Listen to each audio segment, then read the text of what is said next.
Hey folks, welcome to Heritage Days.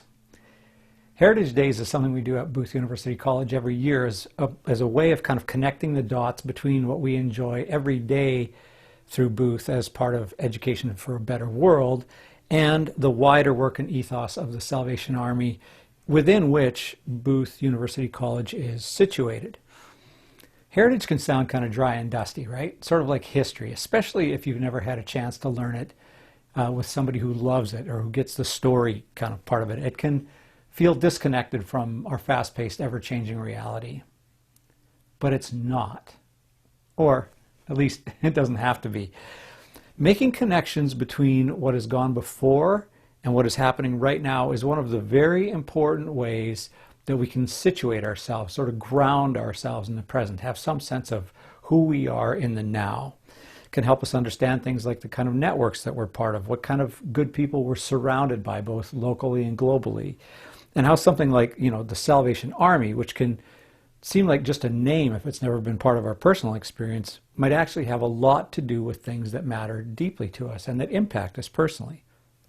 All to say, when we were coming up with ideas for this year's Heritage Days, we thought it might be interesting to meet some of our international students whose parents are part of the Salvation Army in other countries, to connect the students with their parents by Zoom and to have a chat about how both the students here and the parents elsewhere are impacted by the pandemic, and also about ways in which they're involved in responding to this global event. So this video is the first of those. It is an interview in which Matt Peters, our Student Services Coordinator, has a chat with Elshika, who's an international student here at Booth, and her dad, who was in India until March and who is now working in Sri Lanka. All right, over to you, Matt. All right, so yeah, welcome. Thank you guys for agreeing to do this once again. And maybe we can start off, if you just don't mind introducing both of yourselves. Yeah, okay. So my name is Nihal Hettiarachchi from Sri Lanka. So I work for the Salvation Army, and me and my wife.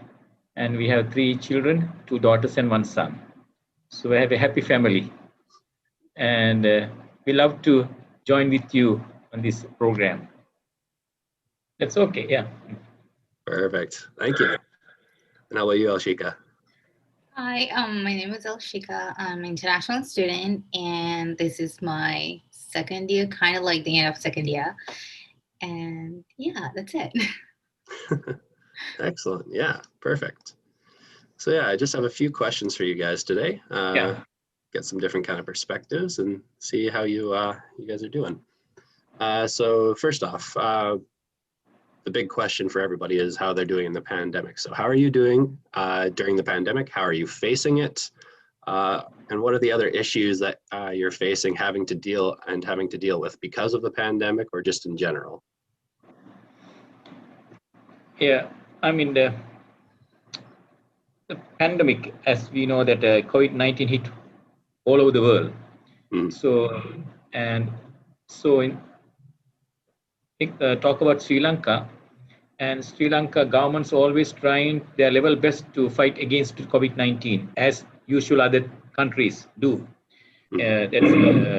Comparing other countries, we are very less. I think because of the immunities or the healthcare is good standard in Sri Lanka, and the awareness, actually the literacy, our people can read and write 98%. During the pandemic, I mean, the Salvation Army is doing a great work here, regardless their race, colors, and the language, whatever. So the Army has helped more than 10,000 families during this pandemic. And they provide the dry ration and cook food, and also in the lockdown area, like a containment zone. So the Army have a privilege with the permission of the government official to enter that area and to help people. And and the Salvation Army very closely working with the disaster management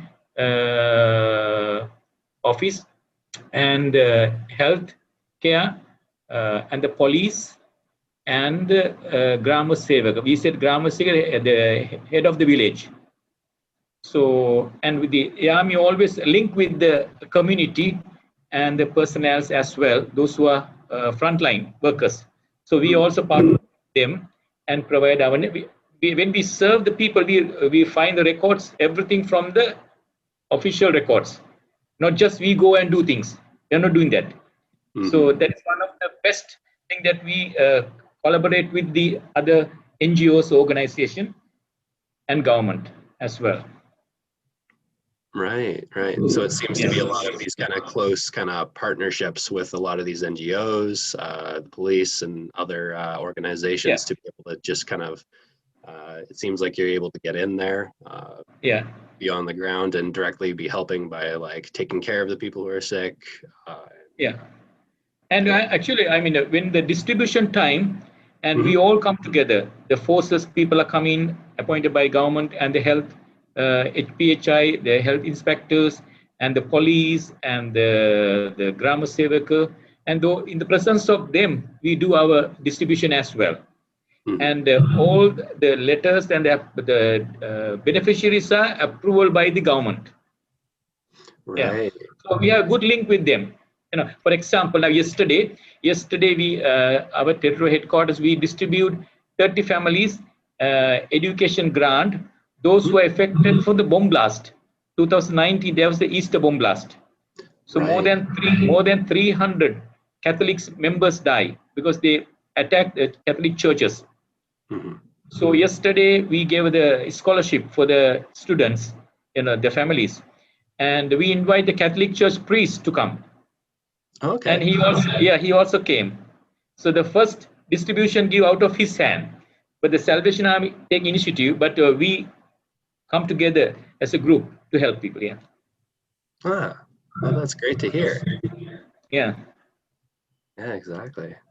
And how about you, Elshika? I know the situation might look a little different here in Manitoba, but are there any ways or different programs you're involved with, or even just in residence of any ways that you guys are all fighting COVID or responding to the pandemic? I would tell that we have like a bunch of groups, like among all the residents. So we kind of keep everyone like entertained in one way. We just share like jokes and stuff. And from church, so this year just started, but last year for like every special event, like a holiday, they would send us like a goodie bag, like a parcel to keep in touch with us, which is very nice of them. So those are most of the things. And I hope things are getting better in our place. So yeah. And luckily we didn't get any positive case in our residence, which is like a good thing.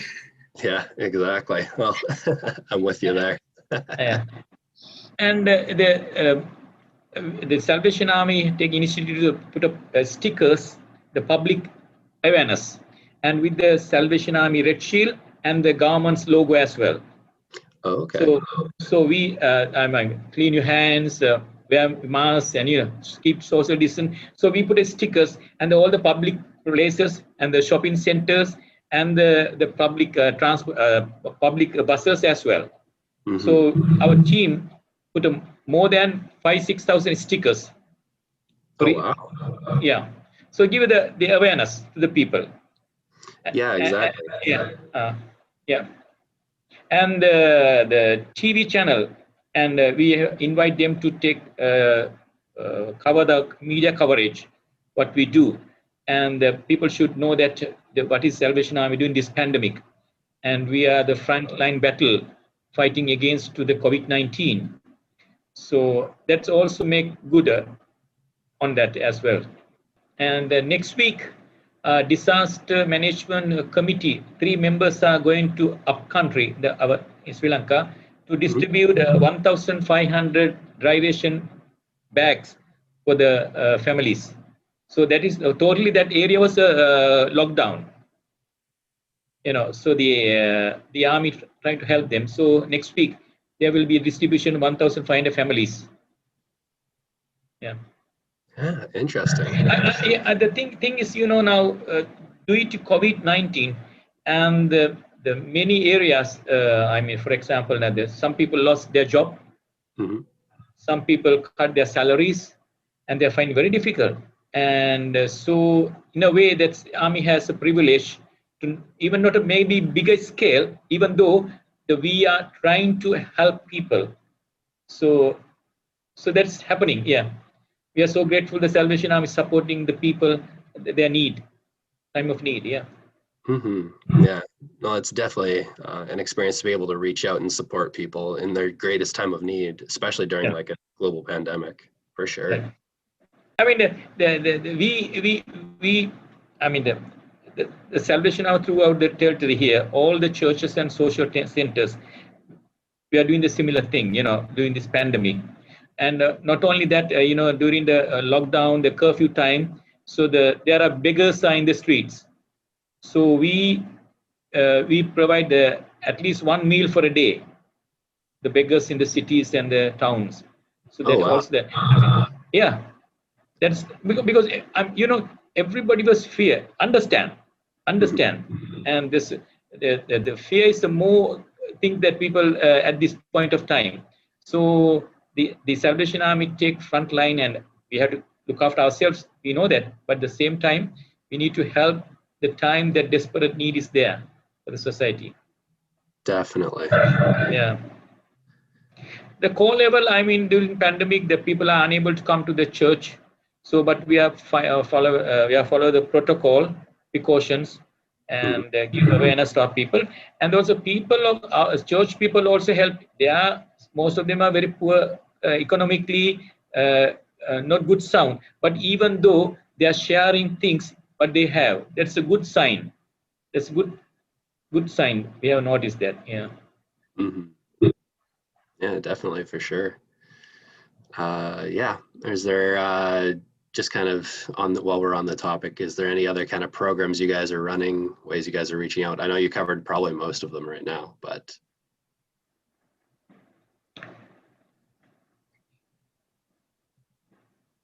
I mean, you mean the program other than distribution?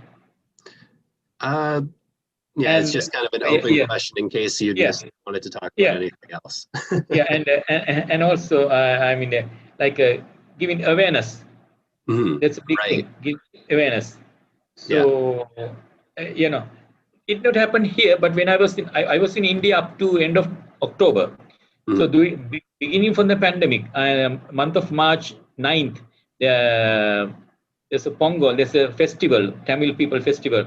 So, and we start to give awareness, and we sanitize the station, bus station, railway station, and the main cities, the shopping complex. So we start to share the sanitize.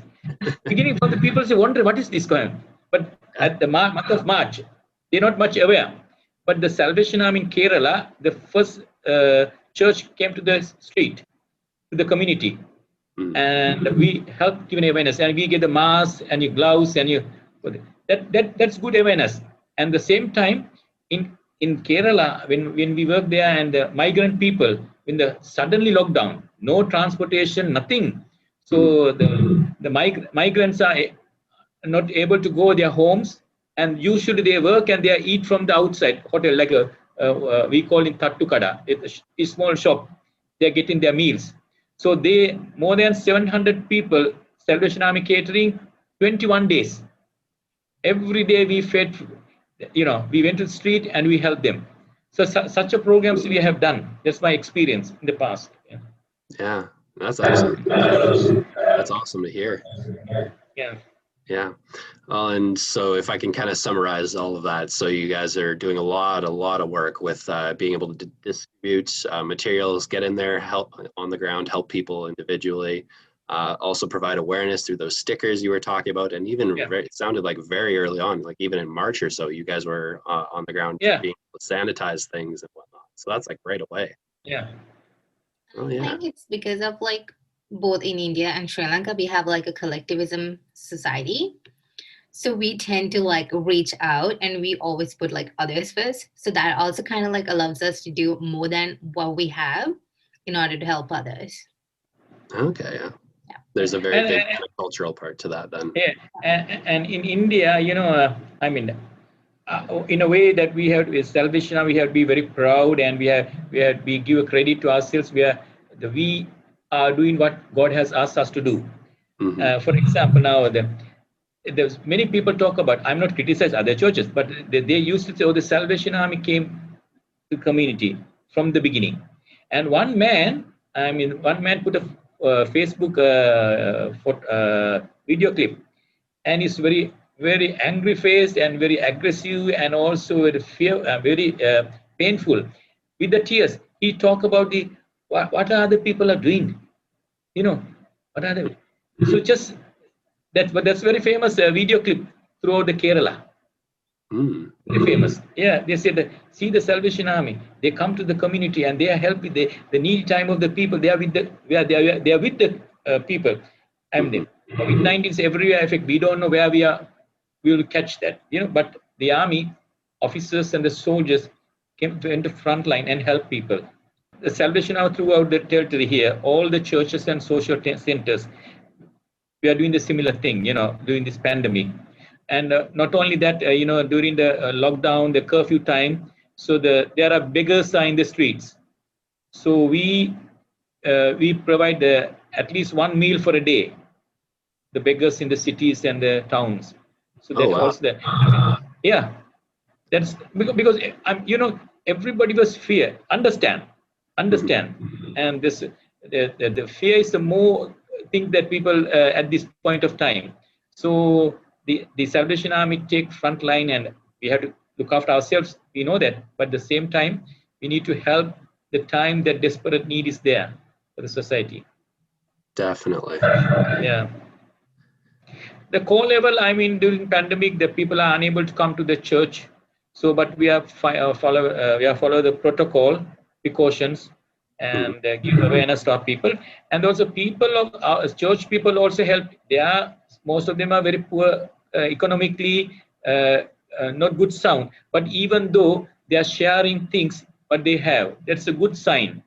That's a good sign. We have noticed that. Yeah. Oh, that's awesome to hear. So yeah, thank you for sharing about that. And now I've just got one kind of more question. This is probably more applicable actually to the both of you. And it's a little bit more personal, so feel free to share as much or as little as you would like. Basically, it's just an open question of how has the pandemic affected you personally, in particular in your daily life? And how has it affected, especially connecting with your family, given that you have either friends and family at home or across in a different country? Basically, how has the pandemic affected your ability to connect with family? Yeah, I'm a social person. I'm a social outgoing person, so I find very difficult to keep the social distance. So very difficult. So I like to be connected to people often. I'm open for anybody. And in our family, so I used to go out often. So there's the restrictions. I have to be careful myself. And my son always say, "Don't go out, don't go out." He always kept. And it affect our family because of the schooling. My son could not able to go to school, so I start to work online. So online always not the best way to study because of the it's young adults, so they like to interact, they like a relationship, so that interact is no more there. So they just put a technical the computers and laptops, they just work on that. So that's affect us because of the timing as well in house. So their class time, we have to be careful, and we affect our day-to-day routine as well. Right. And also it's very difficult to measure the progress. It's very difficult. Yeah. And also the other thing, what I found, so my son missed a lot of friends now, but he has friends, but having evening dinner together, evening walk together, those things are social programs. There were limitation for that. So that affect them. And also other thing, we have a little create doubt in our heart and mind when we come the person in front of us. A little bit, it can't explain the word, but even the best person, the known person, when you come in front of you, you have to keep the distance. You have to be wear mask.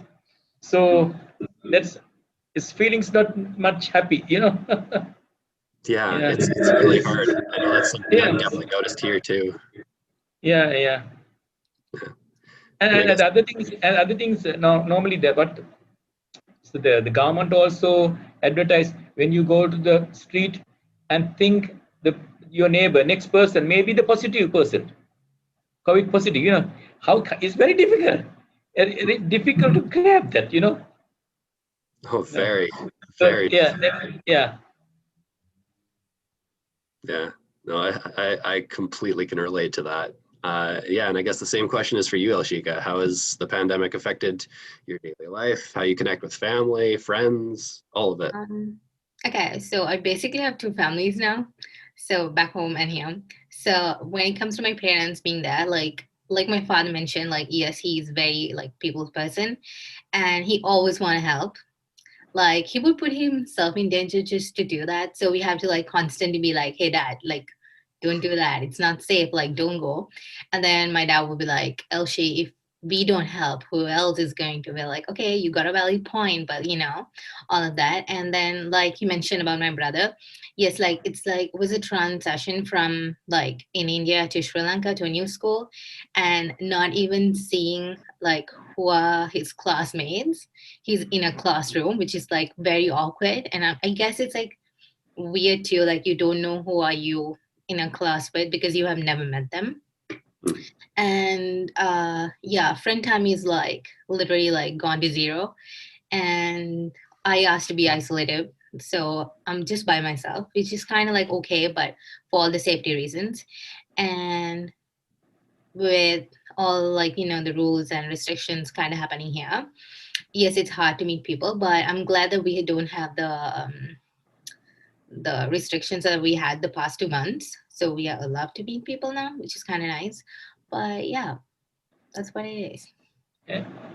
And I mean, and also the timing, the routine, house, you know, get morning and do this and do we have time like a without knowing, you know, knowingly we work for timetable, but because of the pandemic that also lost, and we spending more time front of the TV and get more information, and then we go to bed late night.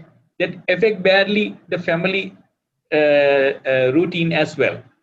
Yeah. Yeah. So I remember we used to go to bed normally before the pandemic, like 11 o'clock, night 11:30.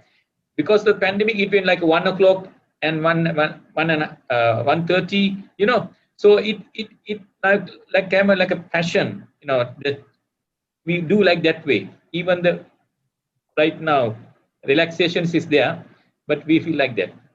Mm-hmm. Yeah, definitely. Eh, Elshika, I'd love and, to and, hear. and, and also, you know what happened to me? And because of the some days, some certain weeks, we are not allowed to go out, and I stay at the 40 days I was quarantined, 10 days in India, and 14 days in hotel quarantine after soon after arrival. Then I have to go back to the quarters and another 14 days there, and it affected my body as well. My stomach start feel the gas. So that's what part of that. Yeah.